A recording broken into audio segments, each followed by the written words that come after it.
Oi, gente, eu sou Carol, sou enfermeira, sou doula, esse é meu canal, quero ser parteira. Vou falar aqui um pouco para vocês sobre a circulação fetal materna.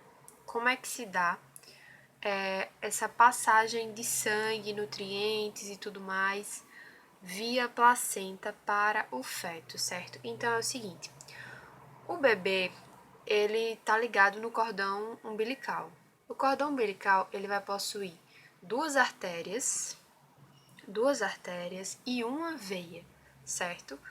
É constituído por isso o cordão umbilical, duas artérias e uma veia, e a geleia de Wharton, acho que fala assim, que vai envolver essas duas artérias e veia.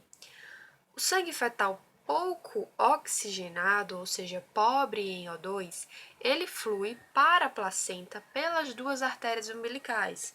Então pode parecer estranho a princípio, porque a gente está acostumado na circulação do adulto que a artéria vai carregar o sangue rico em oxigênio. Mas lembrem da circulação pulmonar, por exemplo. Na circulação pulmonar, as artérias pulmonares levam sangue rico em CO2 e pobre em oxigênio. Então, vai acontecer isso também na circulação via cordão umbilical, certo? Então, as duas artérias vão levar o sangue pouco oxigenado do corpo do bebê para a placenta, e a partir da inserção do cordão umbilical na placenta, os vasos umbilicais dividem-se repetidamente abaixo do âmnio e então nas velocidades, formando ao final uma ampla rede de capilares em suas divisões terminais. O sangue oxigenado, então, ele retorna da placenta para o feto pela única veia umbilical. Então, a veia umbilical vai transportar o sangue rico em oxigênio.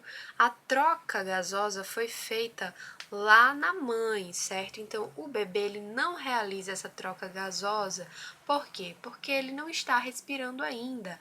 A respiração dele ocorre via cordão umbilical, onde o oxigênio é transportado da mãe para ele, certo? E aí, os vasos umbilicais que atravessam a face fetal da placenta são denominados vasos coriônicos ou vasos superficiais da placenta, vasos da superfície placentária. As artérias coriônicas são facilmente identificadas, pois cruzam por cima das veias coriônicas. Os ramos perfurantes dessas artérias constituem as artérias de tronco, que passam para a placa coriônica, de forma que cada artéria de tronco supre um cotilédone. A camada muscular lisa da parede vascular diminui e o calibre do vaso aumenta ao penetrar na placa coriônica. A perda da musculatura lisa persiste até os ramos de artérias de tronco, ocorrendo o mesmo com a parede das veias. É um pouco complexo porque tem muitas palavras que podem parecer estranhas, mas o que a gente precisa saber a princípio, para uma seleção, por exemplo, de obstetrícia, que você ainda vai se tornar um especialista nisso, enfermeiro obstetra, é basicamente isso, né? A gente tem que saber esse sistema, placenta, cordão umbilical, feto, e como vai ocorrer essas trocas materno-fetais. Então aqui eu estou mostrando para vocês a face fetal da placenta, que a gente vai ver aqui o cordão umbilical, as ramificações, certo? E aqui a gente tem a face materna da placenta, que ela vai ter os cotilédones. Esse material que eu tô falando e essas fotos que eu tô mostrando, eu retirei do livro Zugaib, Obstetrícia, certo? E vamos falar mais um pouco sobre a placenta. Então, como eu mostrei na figura, a placenta ela tem duas faces. A face que está colada no útero, inserida, porque vai formar uma decídua. A placenta, de fato, ela penetra no endométrio, na camada, né, do útero, o endométrio. E aí a superfície materna também é chamada de placa basal. Ela tem a cor vinhosa, apresenta 10 a 38 lobos, que são chamados de cotilédones maternos, Qual a importância desses cotilédones? A importância é, após a saída da placenta, é importante que haja uma revisão placentária, onde você vai ver se existe, se está faltando algum cotilédones, ou seja, se ficou algum resto placentário lá no útero da mulher. Dá para saber também fazendo essa avaliação da placenta, que é super recomendada, inclusive de rotina, deve sempre ser feito para saber se ficou, se a placenta saiu completinha, certo? E aí a placenta ela é muito importante porque ela pode definir muitas patologias. Muitas patologias podem ter origem em alguma má formação dessa placenta, no processo todo de formação dela. Se alguma coisa der errado, pode acarretar alguma patologia. Por exemplo, a pré-eclâmpsia tem uma etiopatologia nessa parte de formação placentária e de invasão da placenta no endométrio, porque é por lá que vai ocorrer a questão das trocas. Tudo que for fornecido para o bebê é via placenta.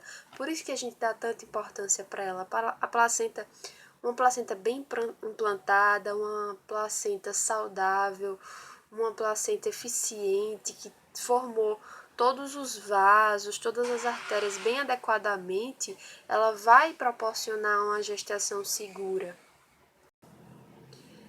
E aí, em relação a esses anexos fetais, quando a gente fala em anexos fetais, a gente tem placenta, a gente tem bolsa amniótica, membranas amnióticas e a gente vai ter o cordão umbilical. Em relação a essa membrana, o que a gente precisa saber? A gente precisa saber que são duas membranas, na verdade. Então, são duas membranas, o âmnio e o córeo. Para a gente conseguir associar, a gente lembra, o âmnio ele está em contato com o líquido amniótico. Então, a gente lembra que ele é a camada interna, ou seja, que está em contato com o bebê. E o córeo é a externa, que está em contato com a placenta, certo? Então, é muito importante estar em contato, aliás, com o útero, né? E quando o bebê nasce, que a gente pode observar essas membranas, a gente não consegue diferenciar muito, porque elas são super coladas, assim. É como se formasse uma só mesmo. Mas são duas, tanto é que quando a gente vai falar de membrana de roturas, né? Aliás, rotura de membranas, né? A gente fala rotura de membranas, a gente não fala rotura da membrana ovular, porque na verdade são duas membranas. Certo, gente? Então é isso. Tô aqui estudando o desenvolvimento fetal e seus anexos. É uma coisa bem complexa, bem extensa, que tem que ser estudada realmente por livros básicos de obstetrícia. E aí, ou você pode comprar. Alguns você encontra na internet pesquisando PDF. E aí existe o Resende Obstetrícia, existe o que eu conheço, né? O Zugaib. E existe também o Neme. Existe o. Deixa eu ver aqui outro. O Williams também, o Williams, Nemes, o Gaibe, Rezende, então são livros básicos de obstetrícia, base no sentido de que não são específicos de enfermagem, são livros médicos que vai tratar mais essa parte de fisiologia, essa parte toda da formação e tal, de tudo, né, do bebê, da placenta e também da questão das fases da gestação. Como eu falei, é um assunto um pouco complexo que eu acredito, dependendo da prova que você vai fazer, não cabe muito aprofundamento, porque assim, se eu for ler aqui pra vocês o que tem lá escrito, ninguém entende nada. É uma coisa realmente que tem que ser lida com muita calma e vendo as figuras também que tem nos livros, certo? Mas que a gente precisa estudar e ter uma noção básica e geral de tudo, por quê?